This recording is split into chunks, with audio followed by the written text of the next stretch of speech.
and arrested them, and we have been urging Tanzanians to protect the security of our country. We have received this information from good citizens. We did not find any Tanzanians in this incident, and as Migration Department, we will work with great care and secrecy. Either we warn those who smuggle and keep illegal immigrants, let them go right away, and serious action will be taken against them, including a sentence of 20 years or a fine of 20 million or both at the same time. President of Zanzibar and the Chairman of the Revisional Council, Dr. Hussein Ali Mwinyi, has pledged to make big changes in the health sector so that everyone can have access to quality health services. He made the pledge when opening the general meeting of Tanzania Surgical Association in Zanzibar. Yaani serikali ya Jamhuri ya Muungano wa Tanzania na serikali ya Mapinduzi ya Zanzibar. The government of the United Republic of Tanzania and the Revolutionary Government of Zanzibar agreed to strengthen the health sector, which has given us many success. We have been able to train health professionals locally and abroad. We have achieved great success in strengthening health infrastructure and service delivery system. Success in these areas has enabled us to fight and reduce diseases and even eradicate them. Afya ni ghali sana. Health is very important, so we take it seriously. Health insurance should be ready to help in health costs. Mr. President knows it all and he works on it. The art of surgery. To ensure that new women and men doctors are available in the field of surgery, and success has been achieved, whereby 33 specialist doctors have been found and most of them are women. 3 alleged robbers were killed in a fire exchange with the police at Nyamkendo village near Serengeti National Park and Mara region, whereby a firearm and 9 bullets were seized in the incident.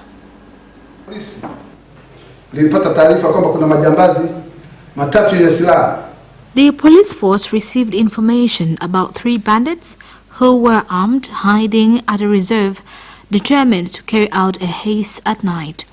In efforts of arresting the bandits, there was a shootout between them and the police officers, where the police shot them and seized AK-47 with numbers 56586.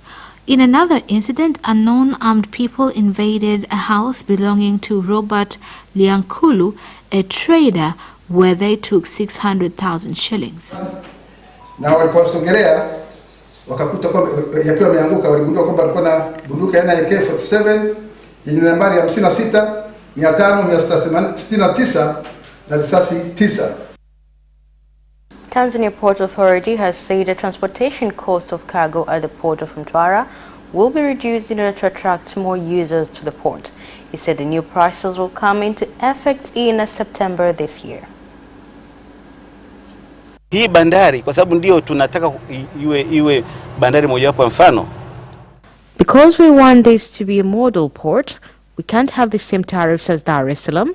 We are thinking of reducing them to be promotion so that people can get used to it. We do not want to go back to the old tariffs. We want to look at the possibilities of reducing the tariffs so that people can use this port. We have talked to Dangote and the coal people, but the big one is the order that all cashews pass through here. Na tuko tayari kwa ajili ya kazi, lakini nachotaka kusema ni kwamba we are ready for work, but not just for cargo and containers. We have new flow meters that are commissioned and oil reception has started at this port. We have already brought 3 shipments of oil here to Mtwara. We are ready for work starting in September. Kuanzia mwaka huu, korosho zote za From this year, all cashews must go through the port of Mtwara. We expect to have cashew production of 170 tons. We need to export from Mtwara. When we consider exporting from here, we have to increase production so that productivity can be achieved. Here, Mtwara. Tunapoanza kufikiria kusafisha peleka korosho kutokea Mtwara. And that is the end of the national news. International news comes next after the break.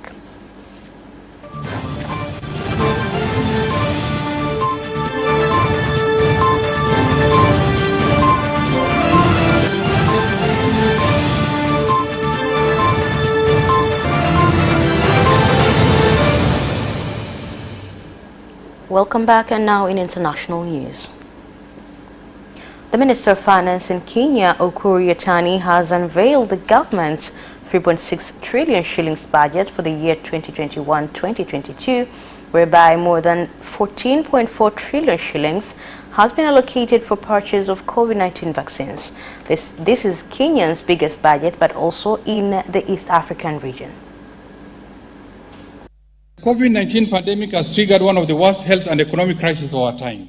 The COVID-19 crisis has led to our health system to struggle, and as per the advice from the World Health Organization, the government of Kenya has made plans to save lives, and on March this year, the government launched a vaccine program for most vulnerable to be infected, including health workers, and by May this year, more than 1 million people had received the first vaccine. To combat corruption, I've set aside 2.3 billion shillings for the Ethics and Anti-Corruption Commission, 3.2 billion shillings for the Office of Public Prosecution, 7.6 billion shillings for the Criminal Investigation Office.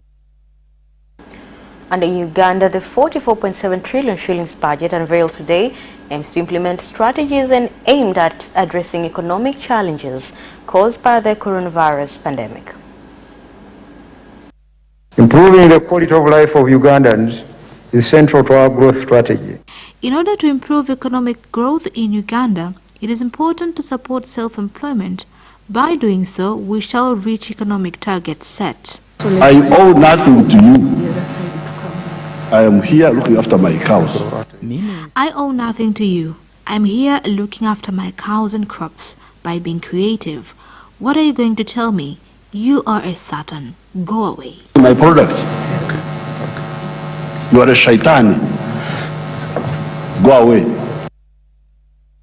Thousands of people fleeing a military crackdown in Myanmar have crossed into India's northeastern states, leading worries among officials there that the region could become a staging post for pro-democracy activists and stock instability. More on the report. Three Indian states, Mizoram, Manipur and Nagaland, are currently sheltering approximately 16,000 people from Myanmar. Civil society groups and government officials estimate with the number expected to see in coming months. In Mizoram, where the biggest number of people from Myanmar have sought sanctuary, authorities are keeping a close watch on pro-democracy fighters joining refugees moving across the unfenced, densely forested border marked by the Tiao River. The United Nations has said child labor has increased to 160 million at the first rise in 2 decades, and that number could swell by millions more because of the coronavirus pandemic. More on the report. Report by the United Nations Children's Fund, UNICEF, and International Labour Organization, ILO, found 8.4 million children were pushed into child labour over the last 4 years, and 9 million more at risk of a similar path by the end of 2022 as a result of COVID-19. The ILO Director General Guy Ruda has said the new estimates are a wake-up call. The agriculture sector accounts for 70% or 112 million of working children. That is the end of international news. Business comes next after the break. Tune in to Business Edition and meet business leaders and experts who keep you informed on business and economic developments taking place in the country, such as tourism, construction, energy, transport, mining, agriculture, communication, banking, real estate, and more. Business Edition on Friday at 8:15 p.m. only on Capital Television.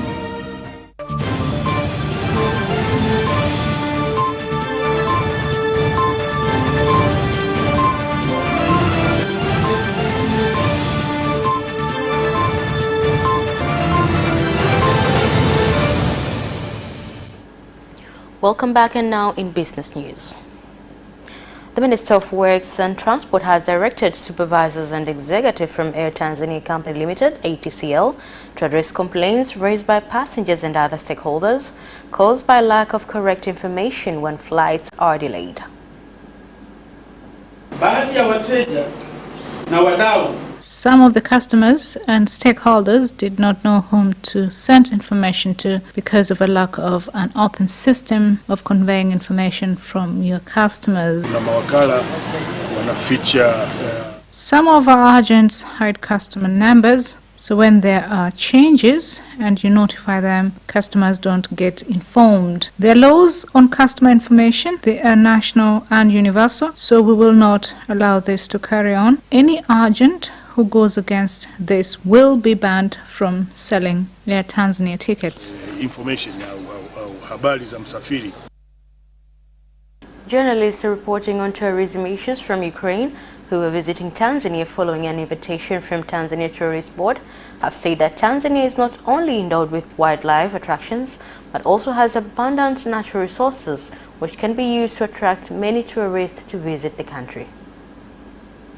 The purpose of visiting Tanzania is to advertise their attractions and to tell people that they can visit Tanzania and Zanzibar, and it is something that will never be forgotten. We did not expect to find this country green and cold and sometimes warm. We had a good time here. And that's it for the business news. Sports comes next after the break.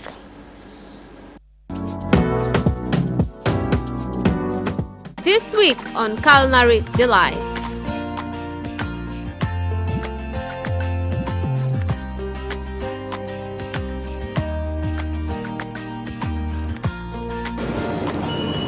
One bite, many expressions. One bite, many expressions. Yes. Coffee caramel buns. Okay. It's coffee caramel topping. Okay. And the dough. Inside there is unsalted butter. Okay. And we bake this one for 15 minutes. Okay. And you will find the golden brown. For today, we'll be making hot saffron latte.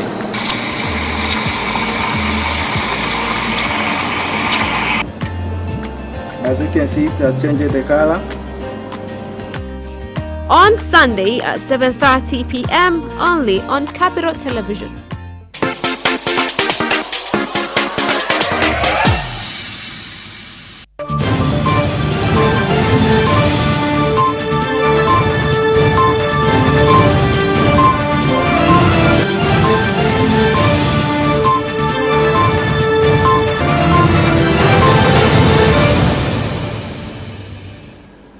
Welcome back, and now in sports. The Tanzania Premier League Board has said they are ready to move on after the exit of Vodacom as the mainland Premier League sponsor. Here's more.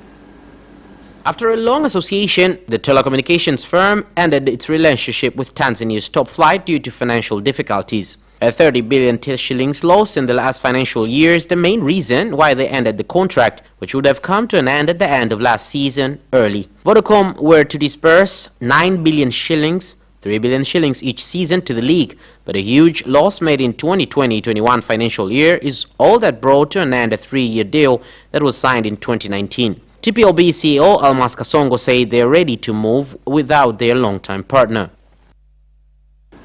Simba Sports Club head coach Didier Gomes de Rosa has left Tanzania for his native France for a holiday. Here are more details.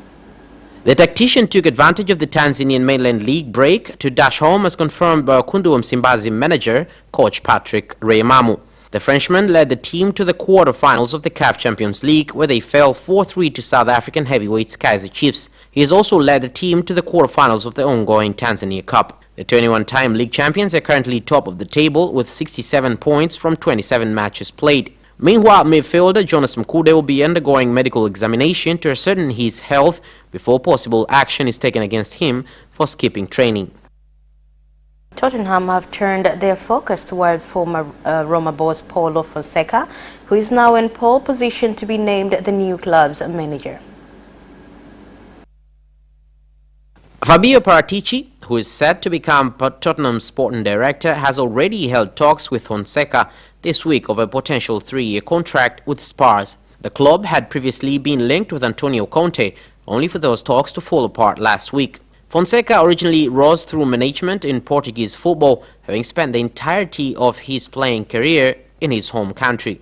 After managing the likes of Aves and Pacos Ferreira, he took charge of Porto from 2013-2014, but lasted just 37 games as rivals Benfica seized control of the league. Chelsea have made contact with clubs and agents as they aim for a double summer deal of Borussia Dortmund's Erling Haaland and enter fullback Achraf Hakimi. Hear more to the story. Any deal for Haaland will not only break Chelsea's club record and wage structure, but will also see Premier League records fall, with his agent Mino Raiola to earn a sizable agent's fee. It remains to be seen whether Chelsea will make the move now when there's less competition, or wait until the price drops in 2022 when a variable release clause based on performances is expected to see him leave for a price near £70 million. Chelsea are willing to match Paris Saint-Germain's £56.1 million reported approach. However, Hakimi is valued by Inter at £68.8 million. His agent, Alejandro Camano, played down links to the Paris club to Finsker 908, but admitted that the Moroccan's future is in doubt. And that sports item ends our news bulletin for tonight. Thank you for watching and good night.